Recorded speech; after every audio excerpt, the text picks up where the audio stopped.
दोस्तों, आपका बहुत बहुत स्वागत है हमारे यूट्यूब चैनल सेल्फ मेडिकोज में।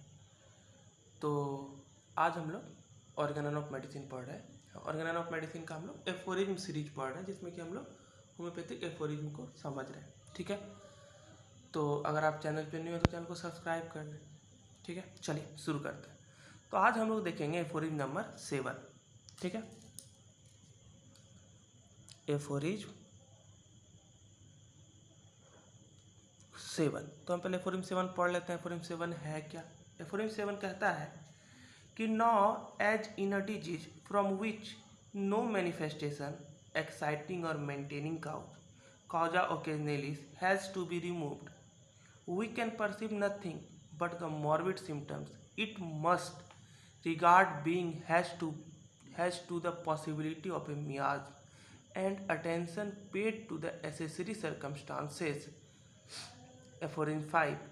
Be the symptoms alone by which the disease demands and point to the remedy suited to relieve it, and moreover the totality of these its symptoms of these outwardly reflected picture of the internal essence of the disease, that is, of the affection of the vital force, must be the principle or the sole means whereby the disease can make known what remedy it requires, the only thing that can determine the choice of the most appropriate remedy, and thus, in a word, the totality of the symptom must be the principle, indeed the only thing that physician has to take care of in every case of disease, or to remove by means of his art, in order that it shall be cured and transformed into health. ठीक है, तो क्या हमारा बोलता है aphorism number 7? Aphorism number 7 बोलता है कि अगर कोई डिजीज का केस है, ठीक है, और हम उसमें क्या कर पा रहे हैं, जो उसका मेंटेनिंग या एक्साइटिंग काउजा, जिसको हम लोग क्या बोलते हैं, एक टर्म इसमें आया हमारा, क्या है, काउजा ओकेजनेलिस। पहले देख लेते हैं कॉजा ओकेजनेलिस क्या होता है। कॉजा ओकेजनेलिस का मतलब क्या होता है कि कॉजा ओकेजनेलिस का मतलब होता है कि जो भी डिजीज का एक्साइटिंग या मेंटेनिंग काउज होता है। ठीक है, एक्साइटिंग एंड मेंटेनिंग काउज। अब एक्साइटिंग और मेंटेनिंग काउज क्या होता है, अगर इसका डिटेल जानना है तो आप हमारे एफोरिज्म नंबर 6 को देख सकते हैं, सॉरी एफोरिज्म नंबर 5 को देख सकते हैं। उसमें हम बताएं कि काउज डिजीज का 3 काउज होता है, एक एक्साइटिंग काउज, दूसरा मेंटेनिंग काउज, और तीसरा क्या होता है हमारा फंडामेंटल काउज। लेकिन हम एक्साइटिंग काउज को छोटे टर्म में बोला जाए तो ऐसा काउज जो कि डिजीजियस कंडीशन को क्या कर देता है, एक्साइट कर देता है, एग्रावेट कर देता है, बढ़ा देता है। ठीक है, और ऐसा काउज जो कि डिजीजियस कंडीशन को बॉडी में मेंटेन करके रखा, उसको हम लोग क्या बोलते हैं, मेंटेनिंग काउज। ठीक है, कि अगर किसी पर्सन को डायबिटीज है और चीनी खा रहा है तो क्या है, उसका मेंटेनिंग काउज है। आ रहा है समझ में? तो क्या कहता है कि अगर हमको डिजीजियस कंडीशन में एक्साइटिंग या मेंटेनिंग काउज नहीं पता चल रहा है, ठीक है, तो हमको कैसे एक्साइटिंग और मेंटेनिंग काउज नहीं पता चलेगा। तो मान लीजिए कोई पर्सन है, ठंड के समय में कहीं पार्टी में गया, ठंड का समय था तो बाइक से गया पार्टी में, बाइक से पार्टी में गया, फिर चूँकि पार्टी में नॉनवेज था तो नॉनवेज बहुत खाया, उसके बाद उस वहाँ पे मिठाई भी था, वो मिठाई भी 12-15 पीस खा लिया। ठीक है, और जब पर्सन घर आया तो उसको सुबह सुबह डायरिया का केस आ गया। तो अब इस केस में हम क्या कर सकते हैं, हम तो नहीं बता सकते कि डायरी का जो एक्साइटिंग काउज कौन है, किसके कारण डायरिया का केस में एक्साइट हुआ, हम इस काउज को नहीं बता सकते। क्यों नहीं बता सकते?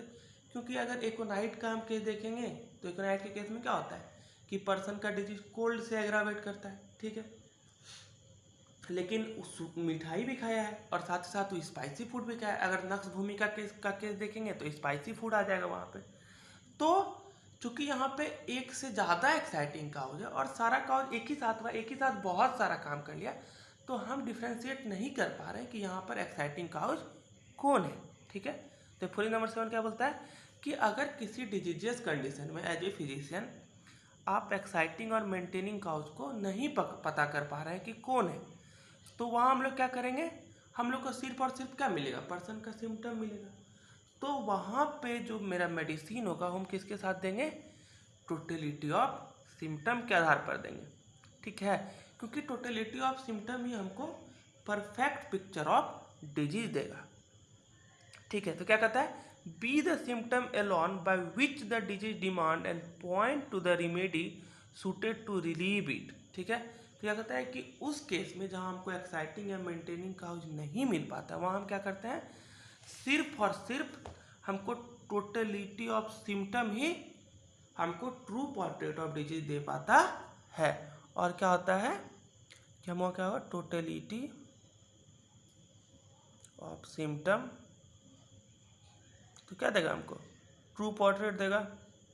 अब हम ट्रू पोर्ट्रेट लेने भी सिखाए थे, कैसे लिया जाता है, एफओडी नंबर 6 में हम लोग ट्रू पोर्ट्रेट लेने सीखे थे, ठीक है।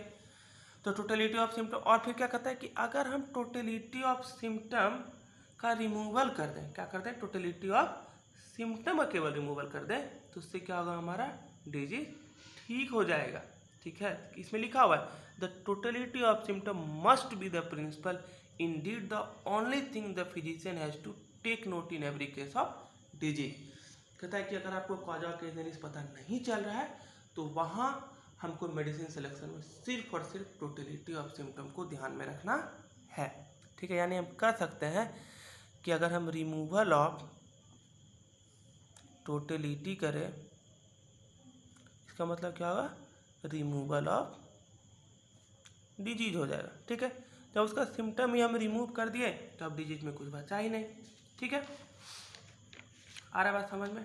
तो हम इसको कैसे क्योर करेंगे, हम इसको अपने आर्ट से क्योर करेंगे। इसी में लास्ट में लिखा हुआ है कि remove by means of his art in order shall be cured and transform into health. फिर जो भी हमारा आर्ट है, आर्ट का यहाँ मतलब क्या है कि जो हम लोग पढ़ते हैं अपना प्रिंसिपल सिमिलिया सिमिलिबम क्यूरेंटर, उसके आधार पर अगर हम removal of totality of symptom करते हैं तो हम उसका क्या करते हैं, रिमूवल ऑफ डिजीज करते हैं, ठीक है। फिर इसमें एक छोटा सा फुटनोट दिया हुआ है, ठीक है। छोटा सा इसका फुटनोट क्या बोलता है, इसका फुटनोट बोलता है कि it is not necessary to earth what else do they wish to cure in disease. कहता है क्या कि जरूरी नहीं कि हम लोग डिजीज को क्योर कैसे करेंगे, उसका अगर जिस्ट निकाला जाए तो यही जिस्ट उसका बोलता है 4M7 के फुटनोट का। क्या कहता है कि ऐसा जरूरी नहीं है कि हम डिजीज को वहीं से क्योर करें जहाँ से वो एग्जिस्ट करता है, जहाँ से वो शुरुआत हुआ, ऐसा जरूरी नहीं है कि हम उसी से उसको ठीक करें, ठीक है। तो वहाँ के केस में हम लोग टोटलिटी ऑफ सिम्टम पे ध्यान देते हैं, अगर हमको कॉज ऑफ केस नहीं मिल रहा है तो, ठीक है। तो थैंक यू दोस्तों, आज के इस वीडियो में इतना है, फिर अगले वीडियो में हम लोग 4M नंबर 8 देखेंगे। धन्यवाद।